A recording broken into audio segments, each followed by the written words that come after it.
Fights happen all the time in sports, especially in hockey. But even in other sports, the combination of adrenaline and frustration can lead to a scrap between players. Usually these fights are between two players. Some other players may either be trying to separate the combatants or aggressively shoving each other, but mostly you don't see multiple player fights. They do happen sometimes, again, especially in hockey. That sport even has its own term for it, a line brawl. On the rarest of occasions, however, fights can happen where players from the benches can join into the fray, or the fights can even wind up in the stands. And thanks to a suggestion from a viewer on my Biggest Blowouts in US Pro Sports video, today we're going to take a look at one such incident that occurred on November 19th, 2004. This is the Malice at the Palace.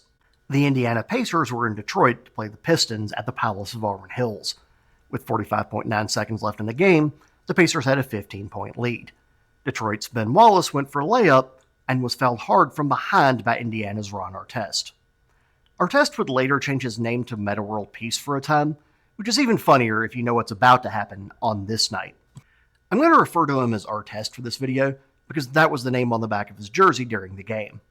Also, referring to a guy's world peace while discussing a brawl just seems a bit silly. The foul, which was basically a hard shove to the back of Wallace's head, infuriated Wallace. He then walked over to Artest and shoved him aggressively. This triggered players on both teams to congregate and begin pushing each other and yelling.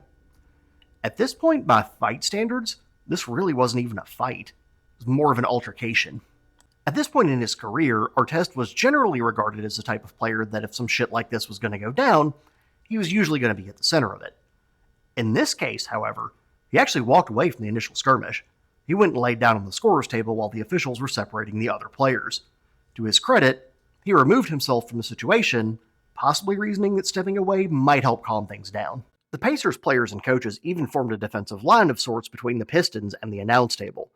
Like Artest, his teammates may or may not have done this with the intent of calming things down, but them keeping Wallace away from Artest likely did help ease the tensions, even if not intentionally. According to the announcers, Ben Wallace apparently threw some object during the argument, but even that didn't escalate the situation further. It really looks like this was going to be a typical basketball pseudo-fight that's not going anywhere. And it probably would have been, except for what happens next. As Artest is relaxing on the announce table, some jackass in the stands throws what looked like a large soda, hitting Artest in the chest. Artest immediately gets up and starts running into the stands to confront whoever threw the object. This kicks off one of the most infamous brawls in sports history. And because we as humans seem to have an almost compulsory need to make things rhyme whenever we can, the game got the nickname Malice at the Palace. I feel like that was possibly based on a suggestion from a callous woman from Dallas named Alice, but I didn't verify that because I couldn't be bothered to do the analysis. Artest, having just been hit by an object thrown from the stands, decided now was the time to pull out his inner Stone Cold Steve Austin. It was time to whip a man's ass. Artest runs into the crowd, grabs the first person who is either too slow or too surprised to vacate the area, and balls up his fist. The thing was, the guy Artest grabbed wasn't even the guy who threw the drink in the first place. A few Pistons fans grabbed Artest to prevent him from unloading on the guy. Again, if things had just stopped here, the situation could have remained only slightly out of control. Of course, things didn't stop here. While 3 or 4 fans are keeping Artest from jacking the jaw of the guy he just grabbed, someone else throws another beverage on Artest. Artest's teammate, Steven Jackson, runs across a row of empty seats and throws a haymaker at the second beverage hurdler. Now, any sense of control anyone felt they might have had on the situation is completely gone. We have a full-on brawl underway. Some Pistons players began to run into the crowd, although it was unclear if they were heading in to try to separate the Pacers players from the fans or join the fight. Fans were throwing punches at Pacers players who were in the stands.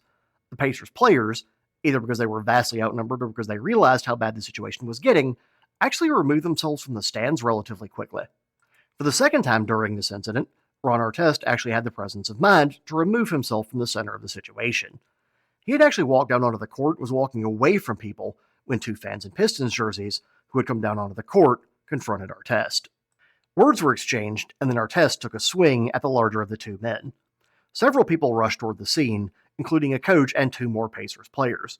It's again unclear in the chaos if they were there to break up the fight or pile onto it. But for the third time on this night, Artest removed himself from the middle of the action. Someone finally had the bright idea to get Artest off the court and into the locker room.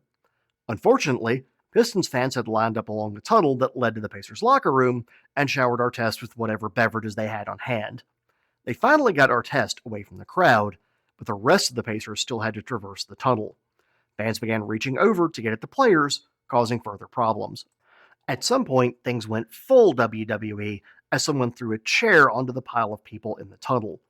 I'm not even sure what Pacers players were in the tunnel at that point, because the tunnel was filled with people either trying to get the Pacers players away from the fans or get the fans off the Pacers. The Pacers finally made their way into the hallways of the Palace, at least ending the immediate threat. The officials made really the only decision they could make at this point. They declared the game to be over.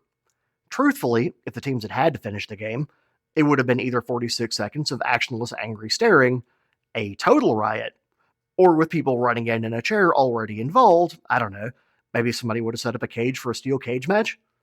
No matter what, nothing good was going to come from continuing this. In total, 9 players were suspended as a result of the Malice at the Palace. Artest got the heftiest punishment, having been the first player into the stands. He was suspended for the remainder of the 2004-2005 NBA season, including the playoffs.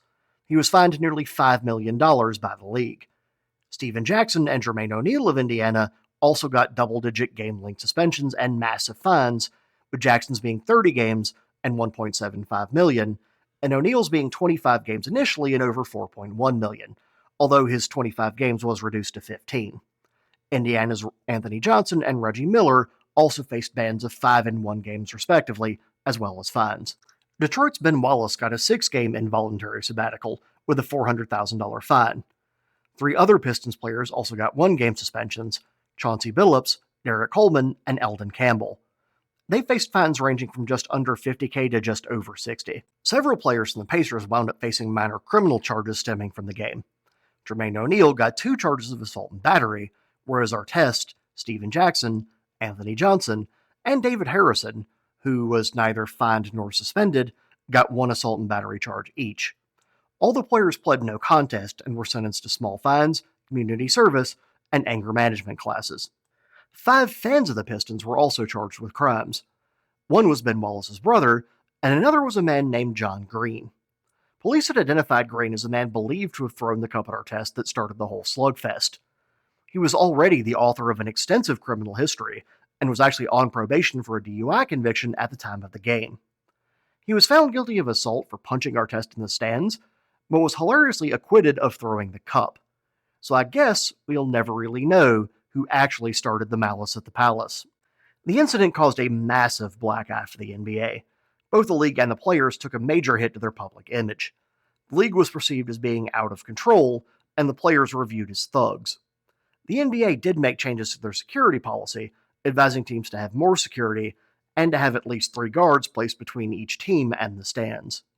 And in a classic case of tacking a solution onto the problem that had absolutely nothing to do with the problem, the NBA instituted a new dress code the next season that stated that players must wear business casual to the arena. The statement regarding the dress code didn't reference the Malice at the Palace as a reason for the new policy, but it's widely believed that the incident was a catalyst for it. Because, players not wearing sport coats and ties to the arena causes brawls. Sure, that's it. And that's the Malice at the Palace, a dark spot on the history of the NBA, and a cautionary tale of adrenaline, testosterone, and malevolent beverage redistribution. If you like the video, or think more of the world's issues could be solved by sticking people in suits, feel free to like, subscribe, comment on, or share the video.